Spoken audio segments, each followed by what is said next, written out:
Sempre achei que, quando a vida me jogasse no chão, minha família estaria lá para me ajudar a levantar. Afinal, por anos fui eu quem estendeu a mão para eles. Quando minha mãe precisava de dinheiro para pagar as contas, eu cobria. Quando meu pai queria um dinheiro extra para algo que nem me dizia respeito, eu ajudava. Quando minha mãe dizia que meu irmão não tinha como pagar um curso, eu era a primeira a transferir o valor. Então, quando perdi meu emprego, não hesitei em procurar meu pai. Não fui pedir nada absurdo, só um pouco de apoio até me reerguer. Cheguei em casa cansada, frustrada e, para ser sincera, um pouco envergonhada. Nunca tinha ficado desempregada antes. Sentei no sofá e expliquei a situação, esperando ouvir palavras de conforto. Talvez um simples, vai ficar tudo bem, filha. A gente resolve isso juntos. Mas o que saiu da boca dele me atingiu como um tapa no rosto. Não estou tendo nem para mim, quem dirá para mais uma. Pisquei algumas vezes, tentando processar se tinha entendido certo. Como assim, pai? Perguntei, com a voz vacilante. Ele bufou, impaciente, como se minha surpresa fosse injustificada. Se quiser ficar aqui enquanto recebe o seguro-desemprego, beleza.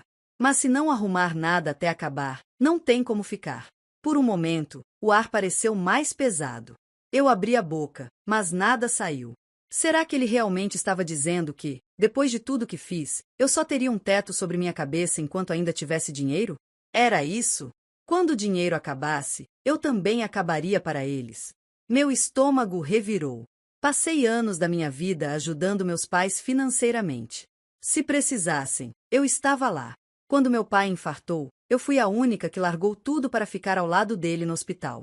Dormi desconfortável em cadeiras duras, comprei remédios com meu próprio dinheiro, fiz tudo o que estava ao meu alcance. E agora, no primeiro momento em que precisei de ajuda, ele me descartou como se eu fosse um peso morto. Levantei do sofá, ainda atordoada. Minha mãe, que sempre foi passiva diante de tudo, apenas abaixou os olhos, evitando encarar a situação. E naquele silêncio covarde, eu entendi. Para eles, eu nunca fui uma filha. Foi apenas um investimento conveniente que, agora que não dava mais retorno, não valia mais nada. Subi para o meu quarto e fechei a porta, respirando fundo para conter as lágrimas. Não, eu não choraria. Se eles não se importassem comigo, eu também não gastaria minhas emoções com eles. O que eu faria? Ainda não sabia. Mas uma coisa ficou clara naquela noite. Meu futuro não teria mais espaço para quem só me queria quando eu tinha algo a oferecer. Acordei no dia seguinte com um peso estranho no peito. Não era tristeza, nem raiva. Era uma certeza. A certeza de que dali em diante eu só teria mim mesma. Passei anos colocando minha família em primeiro lugar, ajudando, me sacrificando, segurando as pontas sempre que necessário. Mas agora, pela primeira vez, eu era a pessoa precisando de ajuda, e fui descartada sem hesitação. Levantei da cama e comecei a arrumar minhas coisas. Não esperaria meu dinheiro acabar para ser jogada na rua como um fardo. Meu pai deixou claro que eu só poderia ficar enquanto tivesse seguro-desemprego. Pois bem, eu não daria o gostinho de me ver sem saída. Sairia antes que ele tenha a chance de me colocar para fora. No meio da arrumação, meu celular tocou. Quando olhei o nome na tela, senti um fio de esperança se acender. Era Mariana, uma amiga dos tempos da faculdade. Fazia tempo que não nos falávamos, e aquilo parecia um sinal. Atendi, tentando soar normal. Oi, Mari. Quanto tempo? Oi, sumida. Como você tá? Poderia estar melhor, confessei, sem entrar em detalhes. Ela riu do outro lado da linha, mas logo ficou séria. Olha, eu liguei porque surgiu uma oportunidade e lembrei de você. A empresa onde trabalho está precisando de uma secretária poliglota. O salário é ótimo, os benefícios também. Sei que você fala inglês e espanhol fluentemente, então acho que seria perfeita para o cargo. Se tiver interesse, posso te indicar. Fiquei alguns segundos em silêncio, absorvendo aquelas palavras. Depois de tantas portas fechadas, ali estava uma escancarada para mim. Claro que tenho interesse. Meu Deus, Mari, você não faz ideia do quanto isso significa para mim. Ela sorriu, e eu pude sentir sua animação mesmo pelo telefone. Então manda seu currículo agora. Vou falar com meu chefe e te avisar sobre a entrevista. Depois que desliguei, deixei o celular de lado e respirei fundo. Era isso. Minha vida não estava acabada. Se minha família não queria estar ao meu lado no meu pior momento, eu encontraria meu próprio caminho. Em menos de uma semana, fui chamada para a entrevista. Preparei-me com tudo que tinha, revisei meu currículo, estudei a empresa, treinei minhas respostas. Quando entrei na sala de entrevista, vi que não era a única candidata. Mas eu tinha algo que ninguém ali tinha: fome de mudança. Respondi todas as perguntas com confiança. Mostrei minha experiência, minha capacidade. No final, a recrutadora sorriu e me estendeu a mão. Parabéns, seja bem-vinda à equipe. Saí da empresa com um sorriso que não lembrava a última vez que tinha dado. Naquela mesma noite, liguei para Mariana e contei a novidade. Ela ficou tão animada quanto eu. Então já sabe, né? Você vai morar comigo. Aqui tem espaço, e dividir o aluguel vai ser ótimo para nós duas. E foi assim que, em questão de dias, minha vida tomou um rumo completamente diferente. De uma pessoa descartável na casa dos meus pais, tornei-me uma profissional contratada em uma multinacional e com um novo lar ao lado de uma amiga de verdade. Agora, faltava apenas uma coisa: cortar os últimos laços que me prendiam ao passado. Minha nova rotina começou de forma intensa, mas satisfatória. No trabalho, aprendi rápido, me adaptei ao ritmo da empresa e me destaquei logo nas primeiras semanas. O salário era excelente, os benefícios, melhores ainda, e eu finalmente sentia que estava construindo algo meu, sem depender de ninguém. Compartilhar o apartamento com Mariana também foi um grande acerto.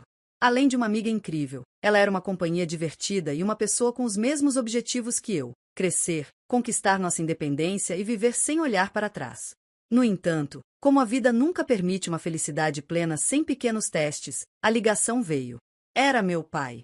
Olhei para o celular tocando sobre a mesa e, por um instante, hesitei. Desde que saí da casa dele, não fiz nenhum esforço para manter contato. No fundo, sabia que uma hora ele ligaria, mas esperava que levasse mais tempo. Respirei fundo antes de atender. Alô? Você sumiu, ele disse, com aquela voz neutra que sempre usava quando queria parecer controlado. Soltei uma risada seca. Achei que tivesse ficado claro que eu só podia ficar enquanto tivesse seguro-desemprego. Acabou, então eu fui embora. Era isso que você queria, não era? Ele ficou em silêncio por alguns segundos, talvez surpreso com minha frieza. Depois, retomou o tom sério. Fiquei sabendo que conseguiu um emprego. É um bom emprego, pelo que dizem. Ah, aí estava. O verdadeiro motivo da ligação. O desinteresse virou curiosidade. A curiosidade virou necessidade. E daí? Perguntei, já sabendo onde aquilo iria dar. Bom, pensei que você viria morar aqui de novo. Agora que está trabalhando, pode ajudar em casa, como sempre fez. Sua mãe está com dificuldades para pagar as contas sozinha. Tive que fechar os olhos para conter a risada irônica que queria escapar. Era inacreditável. Quando eu precisei, me deram as costas. Agora que voltei a ter dinheiro, lembraram que eu existia. Então vocês só se lembram de mim quando precisam de dinheiro? Não fala besteira, ele resmungou. Mas você sempre ajudou, então achei que fosse continuar. Soltei um suspiro longo, cansada. Pai, fazia. Não faço mais. Eu precisei de vocês e me viraram as costas. Agora, sou eu que estou virando as costas. O silêncio do outro lado foi quase ensurdecedor. Então é assim? Ele perguntou, a voz carregada de incredulidade. Exatamente assim. Agora, se me der licença, tenho que trabalhar. E, por favor, não me ligue mais para falar sobre dinheiro. Antes que ele pudesse argumentar, desliguei. Deixei o celular sobre a mesa e soltei um longo suspiro. Mariana, que estava na cozinha, ouvindo tudo, ergueu uma sobrancelha. Foi o seu pai, né? Sim. Só lembrou que eu existo porque quer dinheiro. Ela bufou. Previsível. E agora? Peguei meu café e sorri de lado. Agora? Agora eu vivo minha vida. Sem eles. A decisão estava tomada. Eu havia cortado qualquer laço financeiro com a minha família. Se eles não quiseram estar comigo no meu pior momento, não teriam lugar na minha vida agora que eu estava vencendo. Os dias passaram, e eu me mantive firme na minha decisão. Meus pais não tinham mais espaço na minha vida, especialmente depois de perceber que, para eles, eu sempre fui apenas uma fonte de dinheiro. O silêncio deles deveria ser um alívio, mas durou menos do que eu esperava. Dessa vez, foi minha mãe que entrou em cena.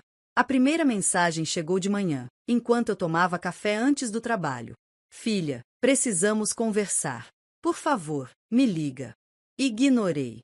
Meia hora depois, outra mensagem. Você não pode tratar a gente assim. Somos seus pais. Revirei os olhos. Quando precisei deles, essa frase não foi usada. Mas agora que estavam com dificuldades financeiras, queriam se apoiar na ideia de família? O dia passou, e no fim da tarde, veio a cartada final. Uma mensagem longa, cheia de sentimentalismo e tentativas de culpa. Filha, você sabe que seu pai tem problemas de saúde. O estresse não faz bem para ele. Estamos passando dificuldades. Se você continuar agindo assim, ele pode até piorar. Você quer carregar essa culpa? E ali estava. O golpe baixo que eu sabia que viria. Fechei os olhos por um instante, sentindo aquela raiva fria subir pelo meu peito. Queria ver até onde eles iriam para tentar me manipular.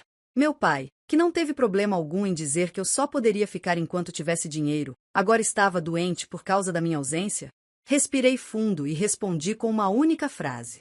Se o estresse dele for causado pela falta do meu dinheiro, então ele arrume um emprego, igual eu fiz.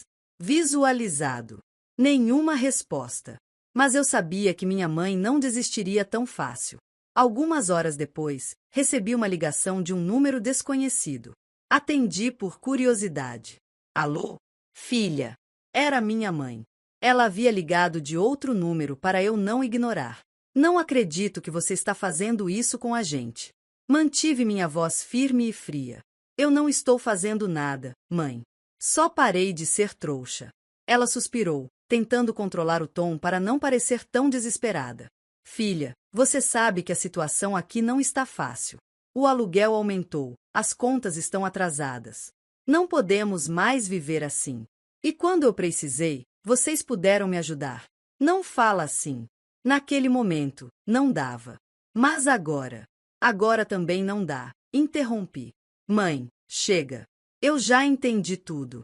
Vocês não se importam comigo, só com o que eu podia dar. Mas agora isso acabou.